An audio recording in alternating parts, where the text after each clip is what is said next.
যেমন জুমার আজান কয়টা? হ্যাঁ বলেন, কিন্তু একটা ঝগড়া আছে কিনা? একদল বলতেছে কয়টা? একটা। আবার আমরা বলতেছি কয়টা? দুইটা। এখন এই যে মতভেদ দেখবো, এটা কে বলছে? নবীজি।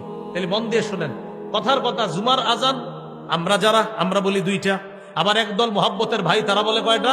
একটা। তো রসুল বলছে আমার পরে যারা দুনিয়াতে থাকবে তারা প্রচুর মতভেদ দেখবা। এখন কথা হলো, হুজুর মতভেদ দেখলে আমরা করবো কি? নবীজি জানিয়ে দিলেন, ফালাইকুম বিসুন্নতি। এক নাম্বার কাজ, ওই মতভেদ যখন দেখবা তখন আমার সুন্নত আঁকড়ে ধরবা। সুবহানাল্লাহ। এখন আমরা একটা মতভেদের মধ্যে আছি, সেটা কি জুমার আজান কয়টা?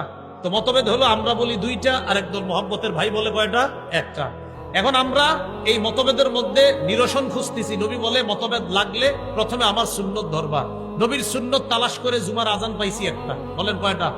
একটা। এবার নবী বলতেছে, ওয়াসুন্নাতিল খুলাফাইর রাশিদিনাল মাহদিয়্যিন, আমার হেদায়েত প্রাপ্ত খোলাফায়ে রাশেদার সুন্নত আঁকড়ে ধরবা। নবীর সুন্নতে পাইছি জুমার আজান একটা। এবার খোলাফায়ে রাশেদার সুন্নত, খোলাফায়ে রাশেদার মধ্যে প্রধান চারজন সাহাবীর মধ্যে একজন হযরত উসমান। হযরত উসমান জুমার দ্বিতীয় আজান চালু করছে। নবী বলছে মতভেদ যখন দেখবা, এক আমার সুন্নত ধরবা, দুই আমার সাহাবায়ে কেরামের সুন্নত ধরবা। নবীর সুন্নতে পাইছি আজান একটা, উসমানের সুন্নতে পাইছি আজান আরেকটা। অতএব নবীর সুন্নাহ মানা মানিও নবীর কথা মানা, উসমানের সুন্নাহ মানা মানিও নবীর কথা মানা। আর নবীজি বলছে আমার সুন্নত ধরো, সাহাবায়ে কেরামের সুন্নত ধরো। এখন বলেন তো, নবীর সুন্নত ধরবো, কথাটা কার? বলেন নবীর। আমরা মতভেদ দেখবো না দেখতেছি। তো নবী বলছে মতভেদ দেখলে এক নাম্বার আমার সুন্নত ধরো। এরপরে বলছে খোলাফায়ে রাশেদার সুন্নত ধরো। আচ্ছা বলেন তো, নবীর সুন্নত ধরতে হবে, কথাটা কার? নবীর। খোলাফায়ে রাশেদার সুন্নত ধরতে হবে, কথাটা কার? নবীজির। তাহলে খোলাফায়ে রাশেদার মধ্যে হযরত উসমান গনি আছে কিনা? এই হযরতে উসমান দ্বিতীয় আজান চালু করছে। মক্কা মদিনা সহ সারা পৃথিবীর ম্যাক্সিমাম জায়গায় জুমার আজান হয় দুইটা। এখন আপনার একদল মোহাব্বতের ভাই তারা বলতেছে না জুমার আজান একটা, আর আমরা বলতেছি না জুমার আজান দুইটা। আমাদের দলিল, নবী বলছে মতভেদ লাগলে আমার সুন্নত খোঁজো, আমার সাহাবীদের সুন্নত খোঁজো। আর নবীর সুন্নত আর সাহাবীদের সুন্নত মানার কারণেই আমাদের নাম আহলুস সুন্নাহ ওয়াল জামাআহ। আমরা নবীর সুন্নাহও মানি, জামাতে সাহাবা তাদের আদর্শও মানি। নবীর সুন্নতে পাই জুমার আজান একটা, জামাতে সাহাবার আদর্শে পাই সুন্নত দুইটা, জুমার আজান। এই জন্য আমরা জুমার আজান দেই দুইটা।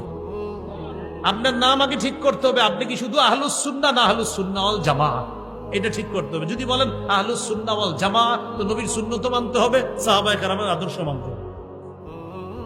আচ্ছা এবার সাধারণ জনগণ দেই, বুঝছেন নি? বলেন আমরা মতভেদ দেখবো, কথাটা কার? নবীর। এখন জুমার আজান একটা না দুইটা, এই মতভেদটা কি দেখবো না দেখতেছি? এবার নবী বলছে মতভেদ দেখলে এক, কার সুন্নত খুঁজবো? নবীর। দুই নাম্বার কার সুন্নত? সাহাবীদের। বলেন তো নবীর সুন্নতে জুমার আজান পাই কয়টা? সাহাবীদের সুন্নতের মধ্যে জুমার আজান পাই কয়টা? নবীর সুন্নত মানা, কথাটা কার কথা? নবীর। সাহাবীদের সুন্নত মানা, কথাটা কার? আল্লাহ আমাদেরকে বুঝার তৌফিক দান করেন।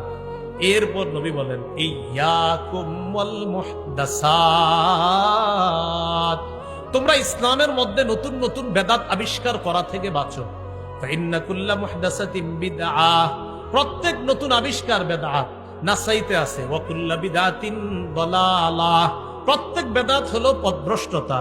ওয়া কুল্লা দালালাতিন ফিন্নার, প্রত্যেক পথভ্রষ্টতার ঠিকানা জাহান্নাম। আল্লাহ আমাদের সকলকে বেদাতি কর্মকাণ্ড থেকে হেফাজত করে।